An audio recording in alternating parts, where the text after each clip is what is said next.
So to Sunday's games then. There were 3 in all. 2 matches took place at the same time. I watched in its entirety the game at the King Power Stadium between Leicester and Wolves. Leicester finished 9th last season, Wolves 2 places above 7th. On paper it looked like it was a good contest. Perez was making his debut for Leicester, having been transferred from Newcastle. Wolves' side looked very familiar, strong all over the park. The first half, the Donker had an early break, which he managed to blast over from inside the box. Both sides were putting together some nice football patterns, but they really lacked a cutting edge in the final third, and it was no surprise really that we got to the break goalless. Still a good match on the eye, but it desperately needed a goal, and we did get one in the second half.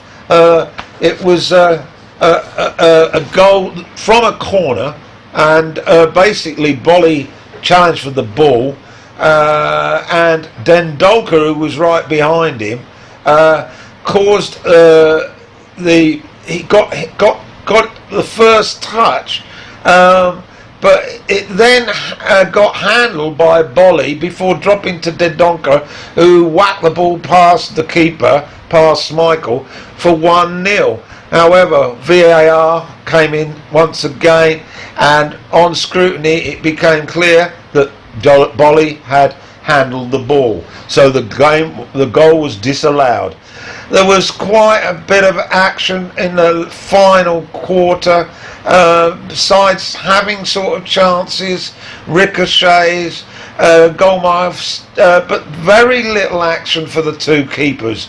They really didn't. They weren't tested at all, really, and it was no surprise really that we got to the final whistle, and the final score was 0-0.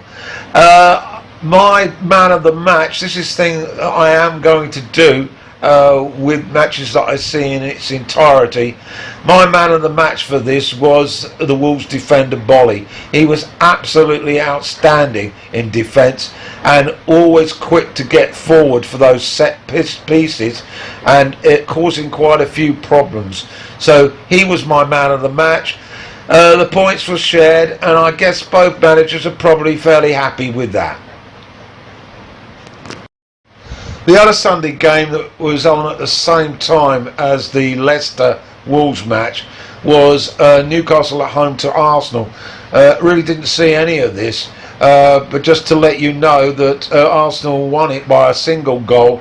Their predator Aubameyang scoring in the second half. So they were off to a brisk start. Early defeat for Steve Bruce, and I'm sure he's going to have a series of headaches now that they haven't got Perez and of course Benitez moving on. The final match then on Sunday was the pick of the bunch in the first week, and it was Manchester United at home to Chelsea. Frank Lampard making his debut as the new coach of the Blues, and he picked a very young side, it has to be said. Willian, we didn't see him at all. Kante was on the bench. Apparently he had a slight injury, and Giroud was keeping him company there. Of course they are now without Hazard. Abraham was up front, and Mount was on the right side up front. He of course was at Derby with Lampard, and Kurt Zuma, back from his loan spell, was at the heart of the defence. United, basically United, everyone had their eyes on the 2 debutants, Wan-Bissaka at right back and Harry Maguire in the centre of defence. In the other news really, Martial got the number 9 shirt that's been vacated by Lukaku following his move to Milan, and Rashford was out on the left. In midfield, McTominay was in for Matic, and of course Pogba was also in the middle of midfield to try and perform some magic. It got off to a blistering start, and on 3 minutes Abraham, a snapshot from him just inside the box, and it hit the post and ricocheted away. An early bit of luck for De Gea. 7 minutes, first attack for United, and Martial's shot was easily dealt by Kepa. Some dangerous cross from Pedro, and actually, to be fair, in this early part of the game, Chelsea looked far better. They seemed to be moving the ball around. United were riding their luck quite a bit, couldn't get involved in the game, and the first 15 minutes were definitely Chelsea's on points. However, football's a funny old game, and on 16 minutes a counter-attack led to Zuma bringing down Rashford inside the penalty box. It was a pretty poor effort by Zuma, mistimed, and a penalty was awarded, and Rashford stepped up and hit it to the right of Kepa, and it was 1-0 to the Red Devils. After that, things got better for United. Wan-Bissaka was looking quite a threat on the right. Harry Maguire was starting to find his feet, and along with Lindelof, they were starting to look quite commanding.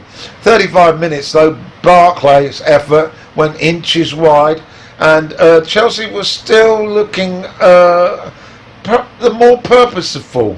De Gea's legs managed to thwart Barclay's effort on 38 minutes, and Maguire blocked Jorginho's follow-up. But then on 39 minutes,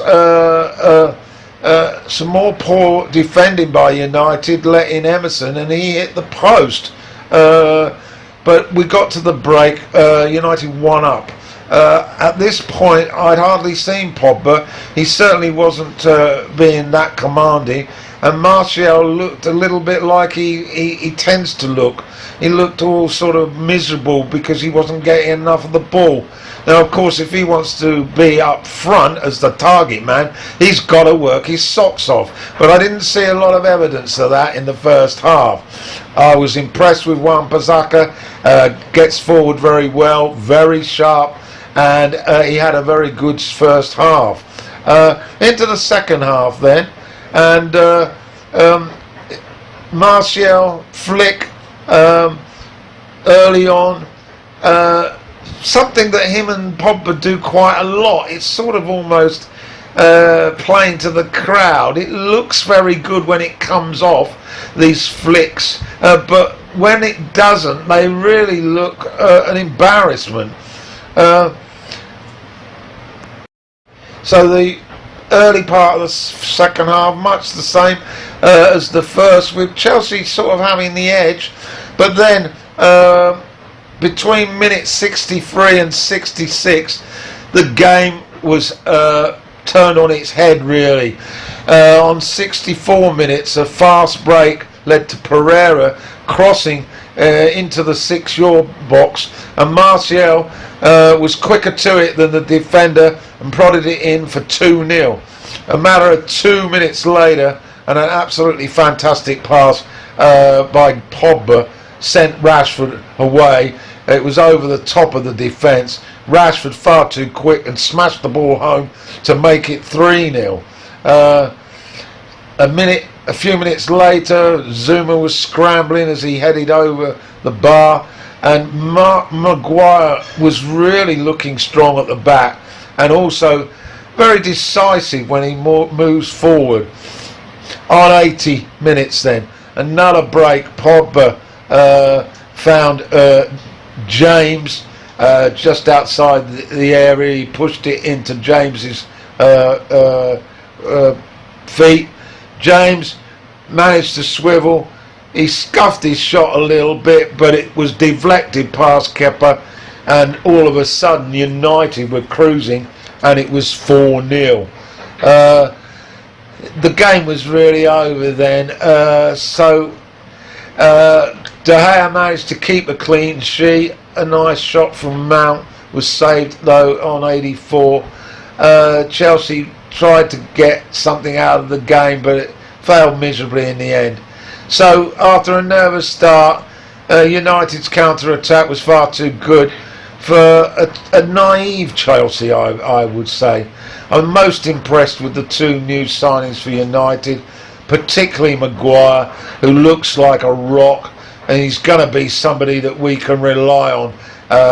And this will improve Lindelof's game as well. So I'm giving him the Man of the Match award. Still confused as to why Willian wasn't involved. And Chelsea, well, they've got to find an answer to no Hazard. Pedro tried hard, but Hazard was such a fantastic player. I think it's going to be awfully difficult for Lampard. So anyway, the final score was Manchester United 4, Chelsea 0. So that's basically the done and dusted Sunday results. So, summary then, first season in the Premier League. Well, it's obviously very early stages, but the two big guns with comfortable wins certainly are laying down a marker. United, well, got off to a great start, but let's wait and see. They got Wolves next. The promoted sides, well, 2 out of the 3 went down. Sheffield United getting a draw. Of all the rest, I suppose, I was impressed by Wolves again. I think they're going to be a force to be reckoned with. Anyway, goal of the week. It's got to be that beautiful over-the-top pass by Pogba, landing at Rashford's feet and allowing him the opportunity to smash it past Kepa to make it 3-0. I know I'm a bit biased, but it was a piece of pure joy. Now, if Pogba can do that every week, I'll get off his back, but I still have serious doubts about him, and there's still a possibility that Juventus might buy him because the Italian transfer window hasn't closed yet. So we'll wait and see. Okay, hope you enjoyed it.